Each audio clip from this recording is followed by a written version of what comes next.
Crime Story, les rendez-vous d'Alfred Hitchcock, racontés par Serge Sauvion. Et aujourd'hui, Serge va vous raconter, c'est de Brice Walton, l'assassin contagieux.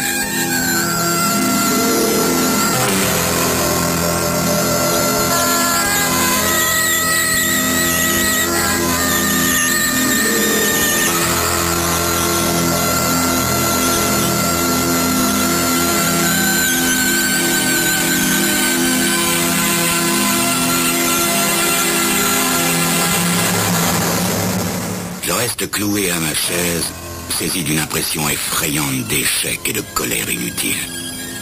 La vérité, je dois l'admettre, c'est que j'ai là une affaire pourrie. Quand des femmes sont tuées par un malade mental, il vous faut trouver une piste sérieuse en moins de 24 heures, sinon l'affaire se corrompt. Et vous pouvez être des années avant d'arrêter l'assassin, ou même ne jamais l'arrêter du tout. En général, le tueur ne connaît pas sa victime. Probablement ne l'a-t-il jamais vue auparavant, n'a aucun rapport avec elle et n'éprouve à son égard qu'une brusque attirance maladive. Ça élimine les pistes et mobiles habituels. Il n'y a pas d'autre façon de relier ce genre de meurtrier à ses victimes que d'avoir des témoins oculaires ou des preuves manifestes laissées par le meurtrier. Le mien n'a laissé ni preuve ni témoin. Rien. Rien que des morceaux éparpillés de ces deux victimes mises en pièces. Deux jeunes et jolies filles venues à la ville chercher une existence plus brillante et qui ont mal tourné. De cette sorte de filles que vous rencontrez faisant les 100 pas sur les trottoirs à la recherche de l'aventure. J'ai d'abord téléphoné au bureau de l'identification criminelle afin de voir s'ils n'avaient pas repéré quelques sadiques criminels que nous n'aurions pas encore interrogés. Négatif. Puis j'ai téléphoné à Miller pour savoir s'il avait terminé une nouvelle inspection des registres de sortie de la compagnie de taxi. Peut-être qu'un chauffeur aurait pu se souvenir d'avoir pris ou déposé un client louche dans un endroit intéressant. J'ai encore téléphoné pour demander si les photos envoyées dans les villes natales des filles, aux maisons pour lesquelles elles travaillaient, aux écoles qu'elles ont fréquentées, avaient donné quelque chose. Négatif. J'ai aussi téléphoné à Morelli. Quelqu'un aurait pu lui donner de façon anonyme quelques tuyaux valant la peine d'être vérifiés. Négatif. En fin de compte, j'ai appelé Happy, car il aurait pu découvrir un indice en fouillant encore une fois tous les hôtels borgnes. Toujours négatif. C'est ma première grande affaire criminelle depuis ma nomination au grade de lieutenant, et ça risque bien d'être la dernière. Le téléphone sonne. Avant même de décrocher, j'ai l'impression pesante que c'est le patron. Voulez-vous monter, McKenna? Quelqu'un d'autre va être mis sur l'affaire, McKenna. M'annonce-t-il à peine ai-je poussé la porte de son bureau. Frappé de stupeur, je ne peux articuler un mot. Je sais que vous avez fait tout ce qui était possible de faire, du moins pour de simples mortels comme ceux de ce commissariat. Mais il y a quelque chose de curieux, quelque chose de mystérieux, d'inhabituel. Et je vous demande de m'écouter. Premièrement, comprenez bien, McKenna, que ce n'est pas une mauvaise idée de faire venir cet autre type. C'est une décision du district attorney. Il tient à une arrestation rapide et à une condamnation. C'est son affaire. C'est politique, voyez-vous. Il ne faut pas oublier que le district attorney est le neveu du maire. Et nous devons suivre les instructions. Compris? Compris, dis-je. Jamais entendu parler d'un ex-flic nommé Steve Blackburn? Je secoue la tête. On vous a muté ici après le départ de ce Blackburn. Il était lieutenant à la brigade criminelle. Un jour, il dut s'occuper d'une affaire de meurtre. 3 femmes coupées en morceaux et un fou. Une affaire comme la vôtre, McKenna. Il hésite et me jette un regard furtif. En fait, selon Blackburn, il s'agirait de la même affaire. Et il a convaincu le district attorney que c'est le même tueur qui répète son crime. Je ne me soucie pas de répondre. J'attends la suite. Finalement, le patron continue. Pour Blackburn, c'est très important. L'affaire dont il s'est occupé date d'1 an et demi environ, et l'assassin n'a jamais été pris. L'enquête n'a abouti à rien. Blackburn a été obsédé par cette affaire au point de sombrer dans l'alcoolisme, ce qui a entraîné son départ de la police. Il prétend qu'il sait tout sur le meurtrier, mais que l'homme a disparu. Et il répète toujours, ah, si seulement il avait tué encore une fois, je l'aurais coincé. Blackburn est maintenant chargé de l'affaire? Dis-je sur la défensive. Non. Le district attorney en a fait un expert. Blackburn ne fait plus partie de la police. Et c'est vous, McKenna, qui êtes toujours chargé de l'affaire. Blackburn patrouille en ce moment même avec une voiture de police dans Southman, où ont eu lieu les crimes. Selon lui, le tueur peut encore frapper. Cette nuit même. Hein? Cette nuit, dis-je. Et ma bouche devient soudain sèche. Oui. Il faut que vous preniez une voiture, McKenna, et que vous vous rendiez là-bas. Retrouvez Blackburn au parking de Southman à 6h30. La voiture de patrouille banalisée pénètre dans le parking à 6h30 précise. Je m'approche. Une brume de chaleur mêlée à de la fumée me pique les yeux. Blackburn est là. Il a un visage sombre et maigre qui me fait penser à un vautour. Je vous laisse le volant, McKenna, dit-il. C'est bien comme ça que vous vous appelez, n'est-ce pas? Je préfère sentir l'air, renifler la présence du tueur. Tenez, voici sa rue, la rue de Joe, comme vous savez. Joe? Fis-je étonné. La seule chose que je n'ai pas pu découvrir, c'est son nom. Alors, je l'ai appelé Joe.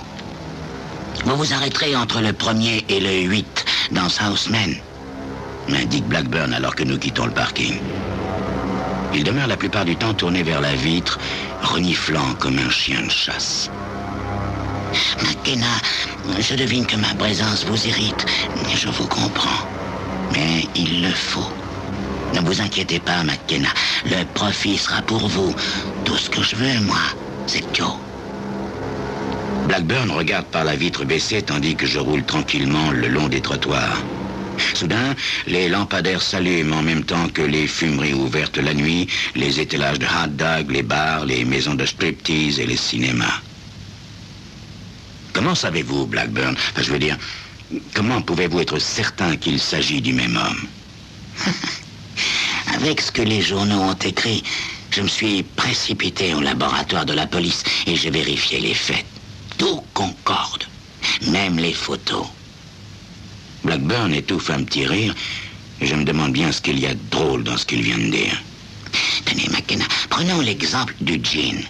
Vous avez trouvé 2 bouteilles vides. Eh bien, dans mes 3 affaires, il y a à chaque fois eu 2 bouteilles de gin vides. Il a toujours fallu au meurtrier 10 heures pour faire son découpage. Et dans vos 2 cas, l'autopsie a révélé que l'opération de meurtre et découpage des corps par le meurtrier lui avait demandé 10 heures également. Oui, à quelques minutes près, vous avez raison, dis-je pour commenter. Les yeux de Blackburn paraissent plus brillants maintenant, et sa voix trahit son émotion. La nuit est très chaude et pourtant je frissonne. Et du gin de marque également, ajoute-t-il. Du King. Oui, exactement, du gin King. Oh, je le connais, vous savez, McKenna. Et chacun de ces meurtres ressemble aux autres. Tous les détails sont les mêmes.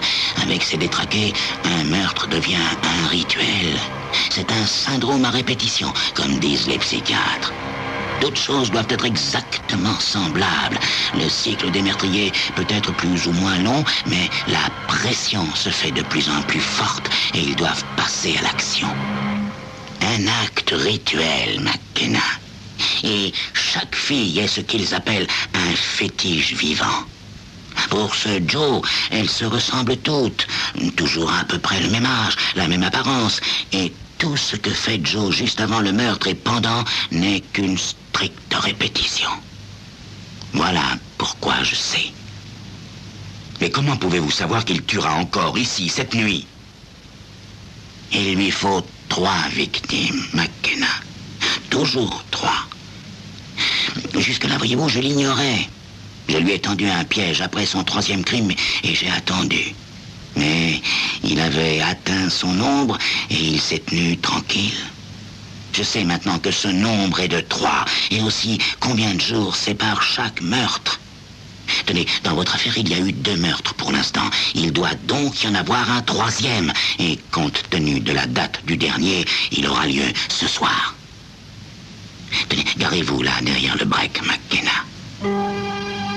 Nous descendons de voiture et Blackburn respire longuement, comme s'il prenait plaisir à sentir l'odeur de Southman, cette odeur aigre, malsaine, d'une rue livrée à la débauche un samedi soir étouffant. Marchons, McKenna, dit-il. Nous déambulons devant les portes sombres, au-dessus desquelles des enseignes indiquent « Chambre à partir de $5 ». Presque toutes les autres ouvrent sur des bars faiblement éclairés, avec de la musique de pick-up hurlant jusque dans la rue et des filles perchées sur de hauts tabourets. Tout à coup, Blackburn s'arrête. Je lève la tête et je me rends compte avec un frisson que nous nous trouvons en face de l'un de ces hôtels borgnes où a eu lieu le deuxième meurtre sur lequel j'enquête. Vous voyez, il y a toujours le magasin qui vend de l'alcool à quelques portes de là et toujours aussi, à un bloc d'immeubles, un cinéma qui donne des films d'horreur. J'entends Blackburn me dire d'une voix tendue, étrange, « Venez, McKenna, il faut que nous nous rendions compte. Nous ne disposons que de quelques heures. Regardez bien, McKenna. Vous allez commencer à sentir la situation, à sentir Joe. Dans les films d'horreur, les monstres et les filles se ressemblent tous. Et dans un certain sens, c'est comme ça pour Joe.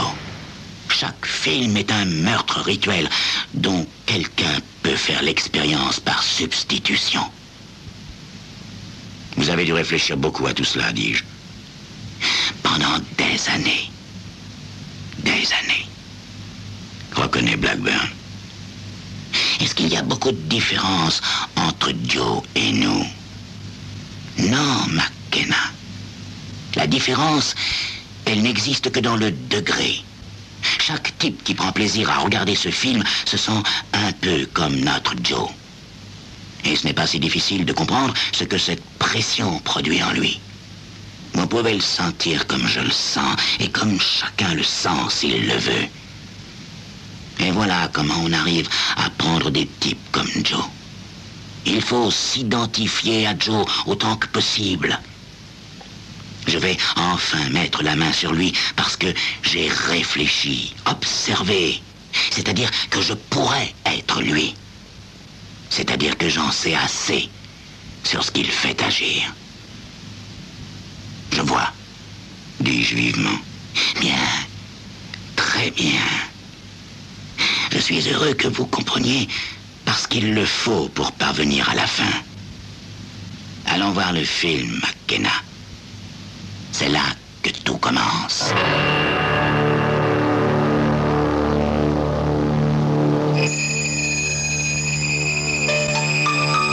Le temps de prendre les tickets à la caisse, et nous retrouverons Blackburn et McKenna qui vont voir ce film peut-être en même temps que Joe.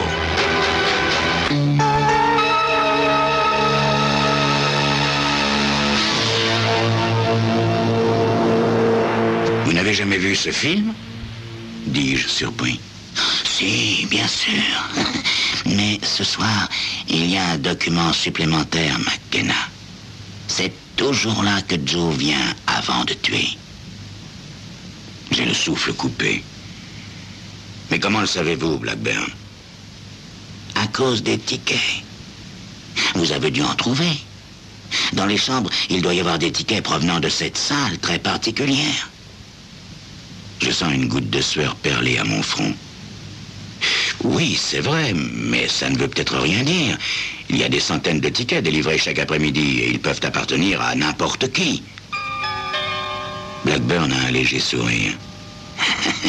5 meurtres et chaque fois dans la chambre, un ticket d'entrée d'un cinéma d'horreur. Voilà ce qu'il est difficile d'appeler une coïncidence, vous ne croyez pas, McKenna? Non, mettez-vous dans la peau de Joe. Vous le pouvez, n'est-ce pas? Oubliez tout le reste comme je l'ai fait et essayez de penser comme lui. Vous êtes assis dans le noir et vous regardez le spectacle. Vous regardez les images et vous vous identifiez à elles. Ça commence à vous exciter. Ça fait partie des rites, comme dans les films de danse de guerre auxquels se livrent les Indiens pour s'exalter et se mettre en condition. À la suite de Blackburn, je pénètre dans le cinéma. Dans la salle obscure, l'odeur est suffocante de vin, de bière, de fumée, de sueur. Blackburn hume l'air, puis il marche vers l'allée centrale et regarde. C'est à peu près au 5e rang, à partir de l'écran, au centre, dit Blackburn. Les sièges sont vides. Joe se met toujours là. Enfin, vous ne pouvez tout de même pas dire le rang et la place, je suppose, dis-je avec une petite pointe d'ironie dans la voix. À peu de choses près. J'ai travaillé ce problème sérieusement avec un optométriste. Je sais aussi quelle taille il a. Je connais sa carrure et la couleur de ses cheveux. Je me suis livré à des examens en laboratoire sur tout cela, sur ses cheveux et sa peau, dont nous avons trouvé des fragments sous les ongles des filles. Mais comment savez-vous où il va s'asseoir? McKenna, l'une de ses victimes a brisé ses lunettes. Impossible d'identifier le fabricant, mais nous avons examiné les verres et calculé très exactement le degré d'astigmatisme. Je sais donc parfaitement où il s'assoit. Mais le plus important encore, McKenna, c'est de pouvoir sentir les choses. J'ai vérifié l'heure des représentations. Joe commence son travail avec les filles environ à 2 heures de l'après-midi. Il monte dans la chambre directement après le cinéma. Il y a déjà amené la fille, ivre ou dans un état qui ne lui permet pas de s'enfuir. Il voit toutes les horreurs des films, ce qui le met en condition. Puis, il retourne du cinéma à la chambre et se met à l'œuvre avec son couteau de chasse au requin. Ce couteau est étrange, n'est-ce pas? Un couteau à tuer les requins. Blackburn, comment pouvez-vous être sûr qu'il s'agit bien de ce genre de couteau? Nous avons évalué la longueur, la largeur, l'épaisseur de la lame ainsi que son tranchant. Un autre film commence. Je ne discerne plus rien. Tous les monstres se ressemblent et les femmes livrées à une hideuse fatalité, à demi nues, hurlant, sont pour moi toutes pareilles. Je crois que ça ne va plus tarder, me dit Blackburn. Il est près de 1h30, ce qui signifie que la grande scène de folie de Joe doit avoir lieu dans moins d'une demi-heure. Nous attendons encore. Puis, Joe entre. Je sens la main de Blackburn peser sur mon bras. Je tourne les yeux sans bouger la tête. Joe se tient au bout du rang dans l'allée. Il n'a absolument rien qui le différencie des autres. Je ne vois pas la couleur de ses cheveux et je ne sais qu'il porte des lunettes que lorsqu'il tourne la tête de mon côté. Mais j'ai l'impression que, de toute façon, j'aurais compris que c'était lui. Peut-être suis-je dans l'état d'âme qui convient. Je viens de voir assez d'horreur pour ma vie entière. Je me sens vraiment dans le bain. Du coin de l'œil, j'aperçois Joe qui s'assoit à ma droite. Un fauteuil seulement nous sépare. Il s'appuie en arrière, enfonce ses genoux dans le dossier du siège devant lui. Il soupire. Un fauteuil seulement nous sépare. Un moment, je le vois se pencher en avant, le visage tendu. Il a posé ses mains sur le dossier du fauteuil devant lui. Il remue la tête, en avant, en arrière. Et la lumière de l'écran fait briller ses lunettes. Blackburn a calculé que dans moins de quelques minutes, il se lèverait et quitterait le cinéma. Nous le suivons. Il entre dans un magasin où il achète, je le sais, 2 flacons de Gin King, puis ressort, serrant le paquet sous son bras. Nous continuons de le suivre jusqu'à l'une des portes ouvrant sous une enseigne qui indique « Chambre à partir de $5 ». Il paraît hésiter une seconde, puis plonge dans l'ombre. Je me sens nerveux et j'ai un goût désagréable dans la bouche quand Blackburn ouvre à son tour la porte et regarde l'escalier. J'entends sa respiration sifflante et rapide. Quand il se tourne vers moi et qu'il me sourit, ses yeux sont fixes et brillants. Lui est très pâle. Qu'attendons-nous, lui dis-je. Laissons-lui un peu de temps, murmure Blackburn. Et ses yeux continuent de briller. Écoutez, lui dis-je, il y a une fille là-haut. Dieu sait ce qui se passe en ce moment. Il faut que nous montions. Nous ne sommes pas pressés, McKenna. Souvenez-vous, il y a d'abord le gin. Joe doit se préparer. Non, nous le tenons, montons. Doucement. Vous voulez gâcher le scénario, McKenna? Mais qu'est-ce que vous cherchez là, hein? Qui se soucie à présent de cela? Le portier de nuit nous apprend que l'homme qui vient de monter a loué la chambre 307. Je suis Blackburn dans l'escalier. Il monte vite, puis ralentit, gravissant les marches comme s'il s'était brusquement fatigué. Le palier du second étage sent la vieille graisse, le désinfectant, la poudre contre les cafards. Blackburn s'arrête et, se penchant, colle avec précaution son oreille contre la porte du 307. J'entends un verre teinté à l'intérieur, puis un grognement et un soupir. Quelque chose qui fait penser à une plainte. La sueur ruisselle sur mon visage. Je glisse la main sous ma veste, je fais jouer la patte d'attache de mon étui et je sors mon revolver calibre P38. Je touche Blackburn à l'épaule. Il ne bouge pas. Entrons, lui dis-je. Il demeure immobile, le corps rigide. Il ne semble même pas respirer. L'oreille toujours collée contre la porte, il regarde fixement devant lui. J'entends d'autres bruits. Mon sang ne fait qu'un tour.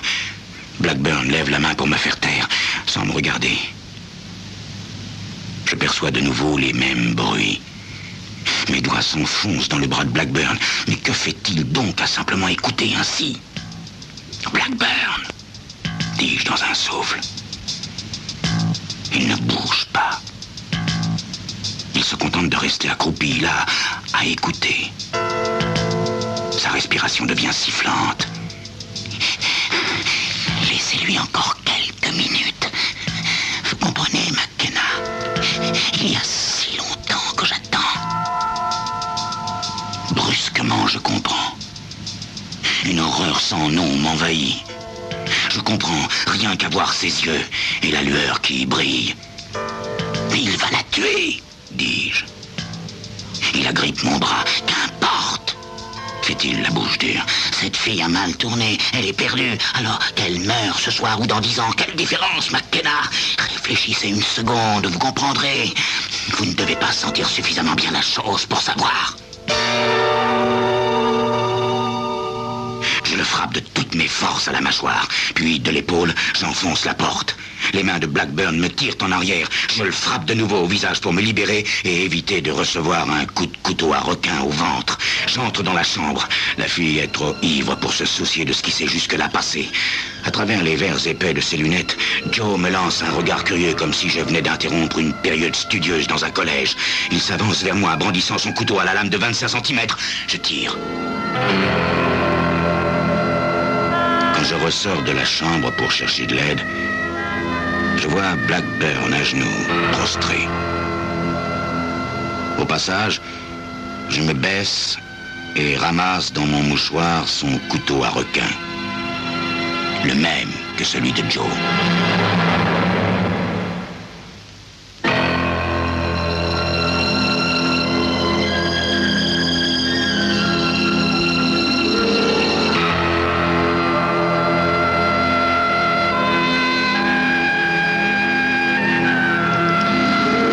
Crime Story, les rendez-vous d'Alfred Hitchcock racontés par Serge Sauvion et aujourd'hui de Brice Walldon, l'assassin contagieux.